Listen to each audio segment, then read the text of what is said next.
We made peace a symbol of ours. In the name of peace we gather here now. Oh Lord, please make these days of ours on this earth filled with peace. Salamun, salamun, salamun, salam. Salamun, salamun, salamun, salam. Salamun, salamun, salamun, salam. Assalamu alaikum wa rahmatullahi wa barakatuh. Welcome to a new episode of Heroic or Heretic. Me and my friend here in the studio, Ahmed and Omar, we've been talking about these the modern extreme jihadi groups and their ideologies. We started last time by doing a comparison between the Khawarij in the old days, what we know about them in the history, and what we see in modern days in these modern groups. And as I said before, our focus mainly on Al-Qaeda and the ISIS group in particular. And one of the things that I found it very interesting, that Al-Khawarij known to kill ambassadors. And I mean by ambassadors, the messengers that sent by the opposite army or the other group to the army to carry a message or to offer a deal or peace deal or something of that nature. Those ambassadors or these messengers should not be killed or harmed. That's well known and well established in Islam. Not even in Islam, by all humanity, Muslim and non-Muslims. But in Al-Khawarij, it's something, it wasn't the case. You know, Ali radiallahu anhu, when Ibn Abbas told him, I want to go to debate them and to talk to them before the war, he said, I'm worried about you, that they might harm you. إِنِّي أَخَافُهُمْ عَلَيْكَ. Why? Because when he sent Al-Harith ibn Murrah al-Ubaydi to ask them about why did they rebel against Ali, why they are gathered in Harawra, they killed him. They killed Ali's ambassador and Ali's representative. So this is something known of them. And guess what? Today this is also known to be done by the ISIS group. For instance, Sheikh Jalal Bayrali, he was executed by ISIS when he came as a messenger of peace. Tried to make a deal between ISIS and another fighting group in Syria, known as Kata'ib al-Hijra ilallah. You have a doctor, Hussein al-Sulaiman. He's also in the incident of Maskana, Ahdath Maskana. Very known, very ugly history should be known about this group. How they killed this man who came to make a peace, to provide a safe pass. He was killed. You know, I've been told about many people. They are doctors, nurses, who they are not companions. They were found executed. One of the things also we know about Al-Khawarij, as you see in Tarikh al-Umam wal-Mamalik, that they known to be very mean, very aggressive. They just like the concept, the idea of killing their enemy. And there's always this idea of being aggressive and very harsh against those who oppose them or disagree with them. يا علي أبالقتل تخوفنا. When Yazid ibn Asim al-Muharibi told Ali ibn Abi Talib, he said, Wallahi, my wish that tomorrow when I meet you, Ya Ali, and your army, that I will face you and I will come with full force, and you will see, Ya Ali, ayyuna awla biha siliya. Who is among us belong to the hellfire. Very strong words, you know.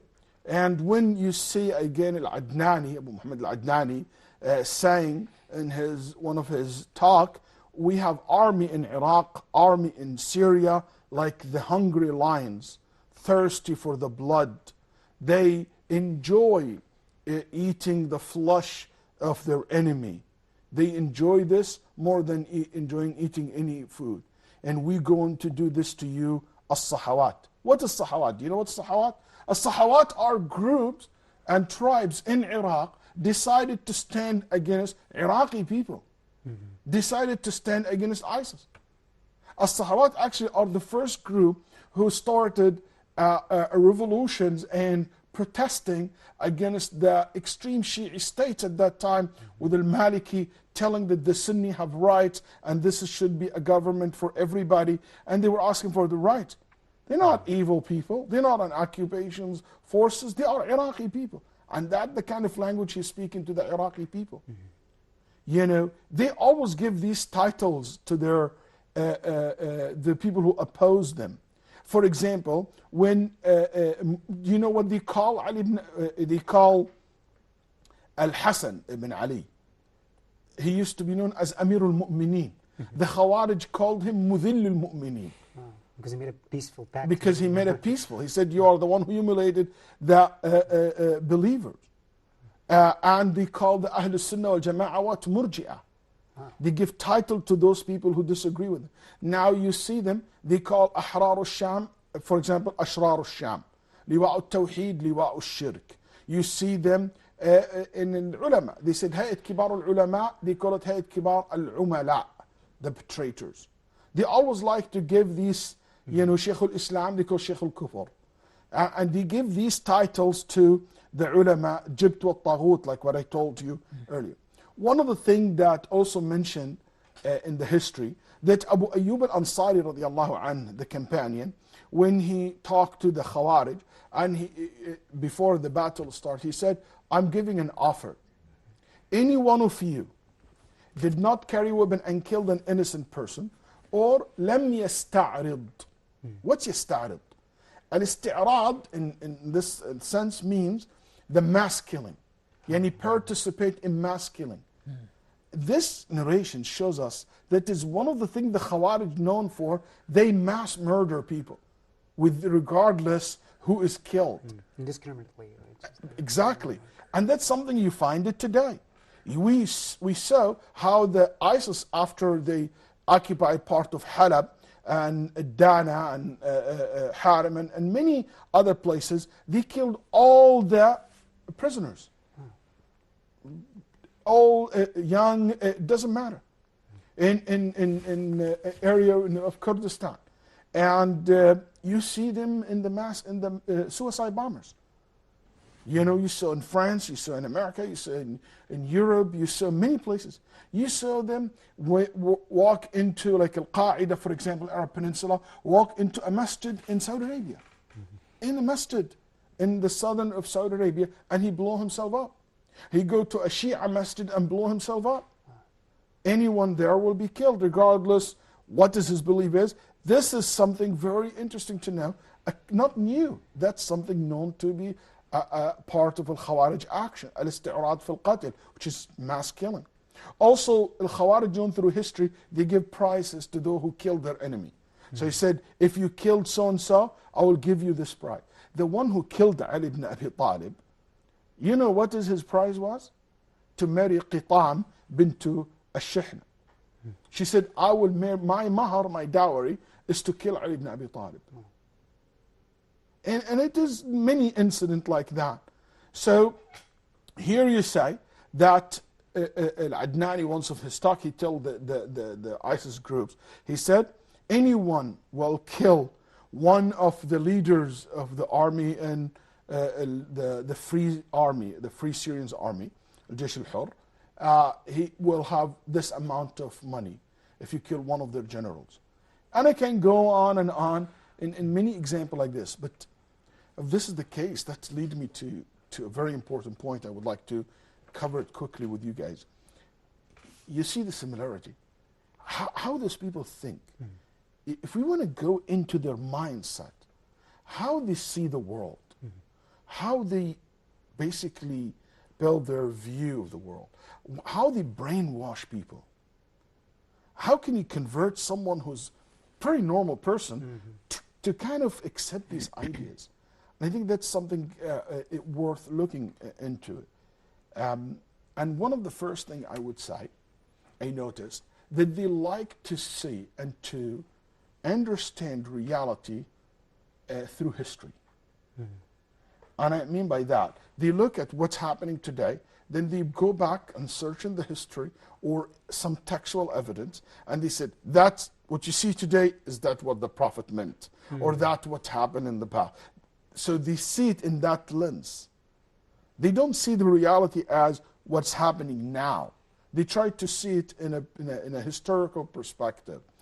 And one of the most famous way we call, they look at ahadith al-fitan, the ahadith of al-malahim, the ahadith speak about the end of the days, and they apply it to what's happening today.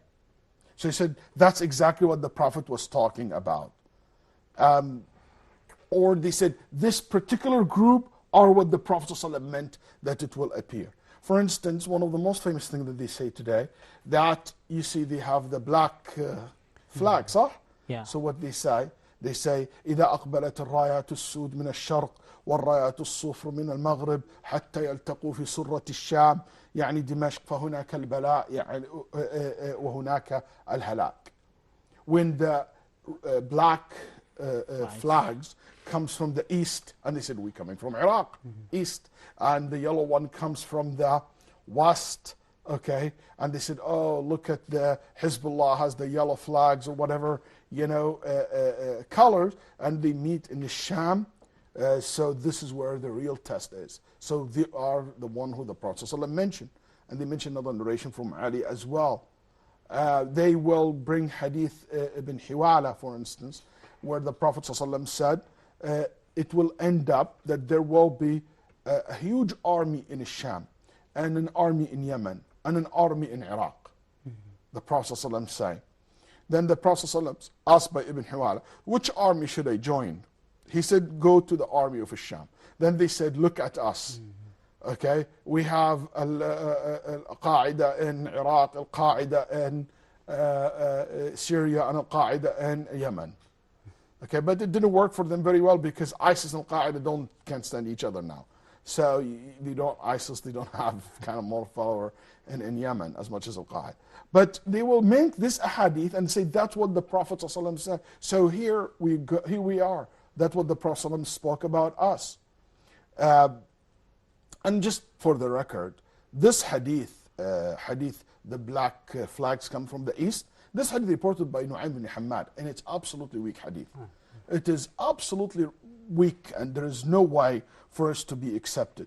As for the other hadith, hadith ibn Hiwala, which comes from the Yemen and Sham and Iraq, yes, it is authentic hadith, but the word Asham not necessarily means Damascus, first of all. Asham starts from Palestine, that's number one.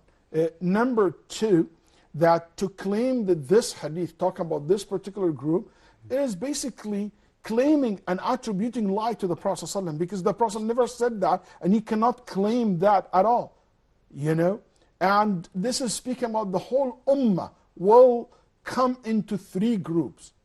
Not one small group, few thousands, will be representing the ummah. The Prophet, the whole entire ummah will be divided into three camps.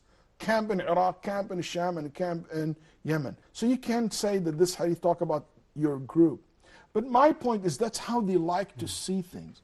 They always like to see the reality through the lens of history, historical events, or a hadith that they familiar with.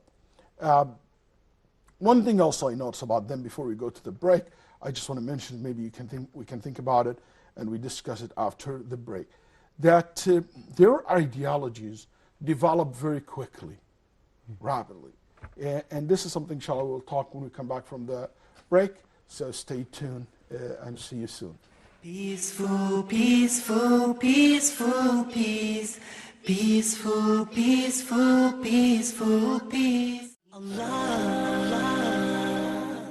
Assalamu alaikum wa rahmatullahi wa barakatuh, and welcome to another episode of Let's Talk. I could agree that institutional racism does exist, and to be precise, we should define institutional racism, and that is hidden or non-apparent racism within an organization or an institution. I have witnessed it, maybe in half Saudi.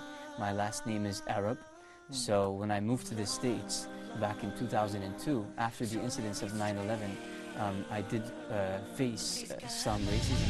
I think it can be what you do, but in the sense of without thinking.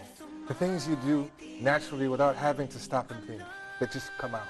Okay. You know, this innate nature of you, and how you think, and the way you see things. we can get your insights on the two different countries, inshallah, further on into this conversation. Mamadou, if I can come to you, what's your thoughts on institutional racism, especially in the UK? Do you think it's really prevalent there? The way we live, it's kind of a combination of two things: our language, and then what we believe in. So if we have got a language without believing in something, so it will be useless. So we have to get like both things going together. I'm calling your name. Oh, Allah. Peaceful, peaceful, peaceful, peace. Peaceful, peaceful, peaceful, peace. Assalamu alaikum wa rahmatullahi wa barakatuh. Welcome back to Heroic or Heretic. We were talking earlier about how these groups think. And one of the things I mentioned that their ideas develop very quickly, rapidly, and sometimes you can't predict what can be next. But one thing, whenever they have a case, they start with a specific issue. Maybe it is right even. The concept is correct or acceptable. But it quickly will be developed and basically goes to, that's what you call extreme. They go so extreme that go beyond the limit which is permissible or acceptable. I give you example. Maybe you can think of more example with me. A group will be a minority in a country, just general example. They will fight for their right as a minority. Okay? All of a sudden, it's not only now fighting for the right as a minority inside this country, but they want to be separate entity inside the country. They want to be an independent. Okay? And not only became independent, they became independent and they want the next level they will go, that they will say, we don't recognize the other part of the country. Actually, this is all our country. Did you see how it is? Yeah. Declare war against everybody. It's not only defending ourselves now, no, they declare war against other people. So develop from want our rights, to be independent, to fight other people. I don't know if you can think of another example. All right. Yes, Sheikh. I think we need to go back to the first episode when you elaborated on the difference between radicalism, extremism, and terrorism. Yes. To be a radical, okay, it's just your point of view, okay, it's your opinion, but you don't show your opinion or you don't make others accept it. Okay, this is your opinion, but I'm not going to make you accept my opinion by force. Very good. So that's the difference. I suppose it's a kind of, their evil escalates all the time. That yes, we are the right sect, and we need to make others right as us. When they start to think about the ways they can convince others that they are the right sect, they choose the easiest way, or the shortest, the shortcut to make people accept their opinions. So which is instead of just an idea, Yeah. I became the ultimate truth. After it was just an idea Yeah. or opinion, I became the ultimate truth. Then after being the ultimate truth, if you disagree with me, you're the ultimate evil, and Yes.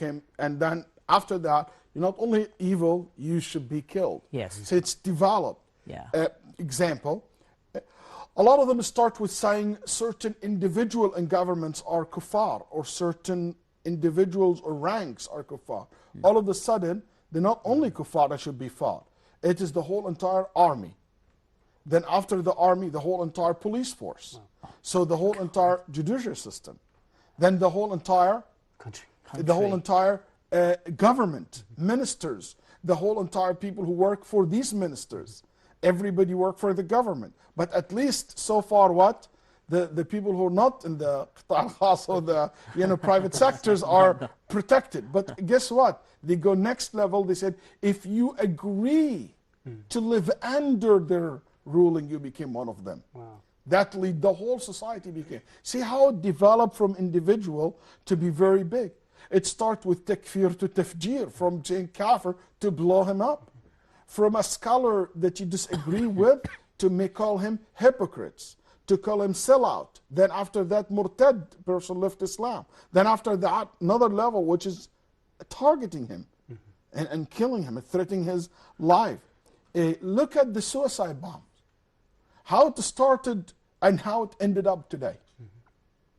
Started with some people, very small circle, and I still remember when first some scholars allowed it in certain circumstances. I wrote at that time, and I said, that's wrong, and open this door will lead to disaster in the future. And my prediction was correct. That today suicide became, it's not a joke, but it's like a joke. People just blow themselves up, and for any reason, for any cause. So things are escalating. One interesting thing about the way they think is a very interesting point I noticed, that they mix between jihad and mujahid. They think the mujahideen are the jihad. Jihad you cannot criticize. The jihad, mujahideen also cannot be criticized. You cannot mention any negative things about mujahideen, otherwise you become hypocrite. You become against the deen. And this is so weird, how they see themselves al-Islam. How they see themselves, their religion. Perfection. Absolutely. And they really truly believe that they are going to paradise. You know, in India, in Bombay, I don't know if you know that or remember that incident where a group of terrorist group walked into a hotel and took hostage and killed people. One of the people who was captured, one of the things that the basically interrogator did to break him down, he said, I want to show you a picture of your friends who died. And it was interesting. When he saw the picture, he broke down and he started telling all the information. You know why? Because the picture of his friend is dead. He looks so dark and he looked in a very bad shape. And he said, this is your friend? He said, yes. I thought he will be smiling to al-hur al-een and his face is shining. I will be smelling the fragrance. He really truly believed that. But when he saw his face is nothing like that, he found out that's, you know, it looks like I'm wrong. So they have this idea that they really believe that they are the haqq, and that's why they can't accept it, and that makes them arrogant. That's very dangerous, that they don't even want to talk to you. When you analyze their personality, you will say also that it can develop in a very short period of time. Unbelievable. A guy will join this group in a week. He can turn to a militant in 2 weeks. Subhanallah. Willing to blow himself up and killing innocent people. 3 weeks ago, he would never think to do something like that. And that's something, it really confused a lot of people who study these groups. How can people, it change so quickly like that? You know, I don't think there is a standard or something that you can say everybody go through this 1, 2, 3 process. It go through very different ways. And maybe that's one of the reasons that they lose a lot of followers quickly, because this unpredicted change. And that's also why there is this group break into so many other groups as well. And that make them also lose the focus on their main goal. You know, like if their goal is basically ending the occupation of Iraq, it became now that's the goal anymore. There is many other goals for these groups. Okay, if we look at them, all this, you know, it needs a lot of things. First of all, the money. So they must have a lot of money. They must be wealthy and well off. But who finances them? Who supports them financially? Money is very important element in their success.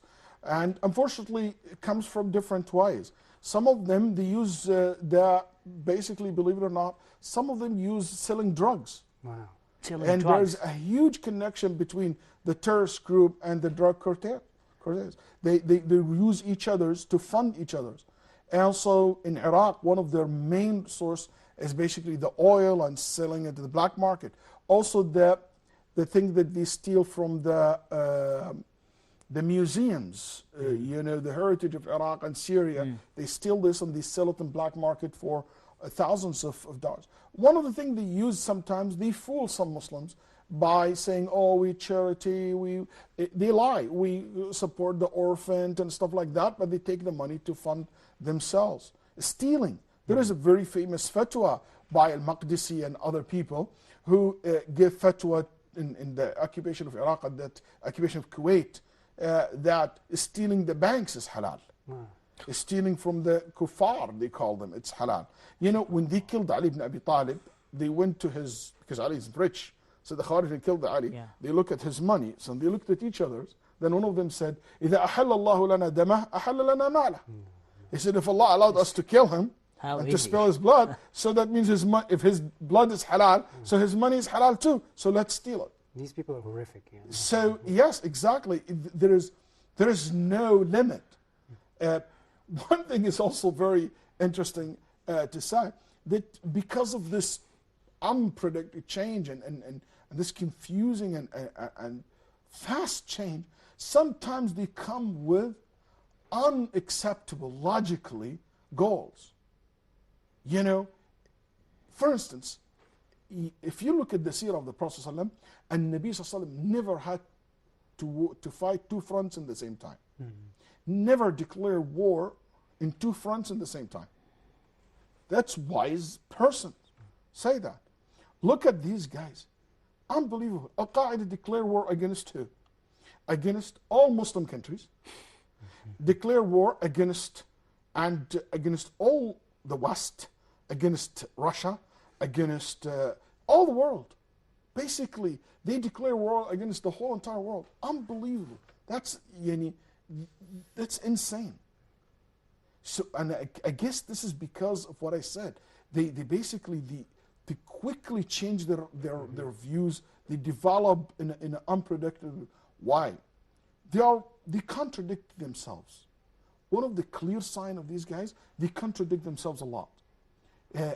Very interesting to see how many of their leaders, at least there is a report telling us that they have this contradiction life, a life full of sins, then all of a sudden life that they claim so holy and so pure, and jihad fi sabilillah. Someone who just became a religious or became a Muslim, the first thing he goes to the jihad, al-jihad is the highest level of Islam. He didn't build any foundation yet. That's a contradiction. He just jumped up this to the just highest doesn't work rank. this way. Exactly. Look at also in the contradiction, for example, they always quote Ibn Taymiyyah. They always quote Shaykh Muhammad Abdul Wahhab. They always quote the Salafi, basically, scholars. But in the same time, they are the first one to criticize the scholars in Saudi Arabia. They are the first one to go against the teaching of Ibn Taymiyyah, of Muhammad Abdul Wahhab, rahimahullah, of the ulama of Najd, of Muhammad ibn Ibrahim. They quote him a lot in an area, in Hukm Bighayr Min Allah, but they don't agree with him the way he dealt with the Saudi, for example.